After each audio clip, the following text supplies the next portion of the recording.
livrera le sommaire de Culture Média tout à l'heure, d'ici un petit quart d'heure. Soyez avec nous, il y aura du beau monde comme tous les matins. Mais d'abord, la revue de presse d'Europe 1. Bonjour Olivier Delagarde. Bonjour, bonjour. L'onde de choc atteint la presse écrite ce matin. Oui, l'onde de choc philippine. Comment est-ce encore possible? La question barre la une du Parisien aujourd'hui en France. Comment est-il possible que Philippine ait été sauvagement assassiné alors que l'auteur présumé du meurtre avait été condamné pour viol, rappelle le journal, qu'il était sous le coup d'une obligation de quitter le territoire, qu'il ne respectait pas son assignation à résidence. Un parcours, ajoute-t-il, qui soulève des questions et provoque l'indignation. Alors l'indignation, parlons-en. Et parlons d'abord ce matin de la presse de gauche. Passons sur Le Monde, pour qui le sujet n'existe pratiquement pas. Rien en une. Ce n'est que péniblement qu'en page 10, que les lecteurs du quotidien apprendront incidemment qu'il s'est peut-être passé quelque chose le 21 septembre dernier dans le bois de Boulogne. Ensuite, il y a La Croix. À la différence du Monde, pour le quotidien des cathos de gauche, le sujet existe. Le journal publie même un long papier d'où il ressort que tout est normal. Le journal ouvre largement ses colonnes à un obscur maître de conférence à l'université de Cergy-Pontoise qui déclare doctement qu'on ne peut pas dire qu'il y ait des dysfonctionnements majeurs de la part de l'administration de la justice. Dans cette affaire, il me semble difficile d'incriminer le juge des libertés et de la détention. Circuler, il n'y a donc rien à voir. Plus grave, l'Humanité publie ce matin un papier proprement ahurissant.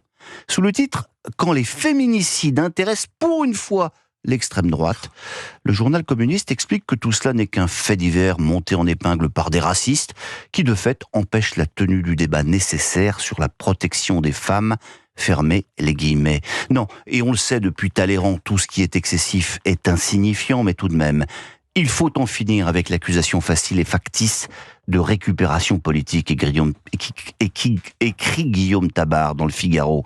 D'abord parce qu'il y a beaucoup d'hypocrisie de la part de ceux qui la dénoncent. Ensuite, parce que c'est le devoir des acteurs politiques de réagir aux événements qui frappent l'opinion. Enfin, ce qui choque les Français, ce n'est pas que les politiques s'emparent d'un fait divers, conclut-il, c'est que ce fait divers ait eu lieu.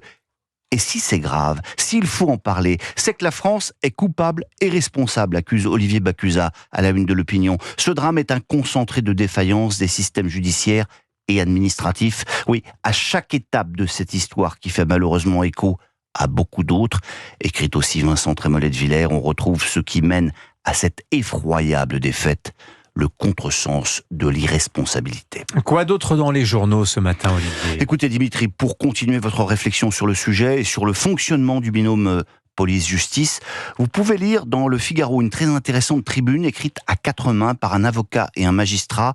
Thibault de Montbrial et Alexandre Stobinski estiment qu'il est urgent de trouver une cohérence politique entre Beauvau et Vendôme. Bon, si le sujet commence à vous donner mal à la tête, rendez-vous dans Les Échos, où l'on apprend que la bataille du Doliprane est lancée.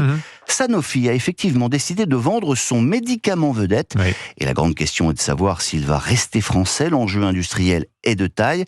À votre avis, combien coûte cette petite boîte jaune et rouge qui traîne dans le fond de votre armoire à pharmacie? Je le sais. 15 milliards d'euros. 15 milliards d'euros. Ouais. Sinon, un anniversaire ce matin. Eh bien, celui de la dernière star française depuis la disparition de Delon, Brigitte Bardot, 90 ans, et je ne sais pas combien de une de Paris Match. Eh bien, ça fait donc une de plus cette semaine. Alors, si la tête de Bardot ne vous revient pas, si vous détestez les poils de chat sur les lits, jetez le journal au feu, conseille Jean-Loup Remilleux, en préambule du bel article qui lui consacre cette semaine. Non, bien sûr, lisez son papier jusqu'au bout, ce portrait de la plus franche des femmes françaises. Mais on va terminer avec une autre star, et si Dieu a créé la femme, apparemment il a un peu hésité sur le genre de celle-ci, elle en a d'ailleurs fait sa marque de fabrique. Dis maman, pourquoi je suis pas un garçon? Mylène Farmer, évidemment, en concert à partir de demain au Stade de France. Là, vous fait ni chaud ni froid. Eh bien, pas les fans pour qui c'est un événement inouï. Certains campent devant les portes d'entrée du stade depuis 2 mois. Papier incroyable dans le Parisien. Les premiers inconditionnels sont arrivés fin juillet, raconte effectivement Éric Bureau. C'est-à-dire qu'ils étaient déjà là avant les JO. Ça peut paraître complètement dingo. Ça l'est d'ailleurs. Mais après tout, eux, ils ne font de mal à personne. C'est vrai qu'il y a des des tentes autour du Stade de France, de fans. C'est pas la plus récente de Mylène Farmer que vous avez choisie. Mais enfin bon, c'était pour la transition avec Brigitte Bardot, j'imagine. Et vous avez tout compris. J'ai tout compris. Vous savez, je suis pas un archi-fan je ne campe pas autour du Stade de France. Vous n'êtes pas du genre à camper 3 mois avant le concert de Mylène Farmer? Pas pour Mylène Farmer. Mais alors pour quel artiste feriez-vous ça? Vous voulez que je vous le dise vraiment? Il va me dire aucun. Pour Dimitri Pavlenko. Oh, le faillot.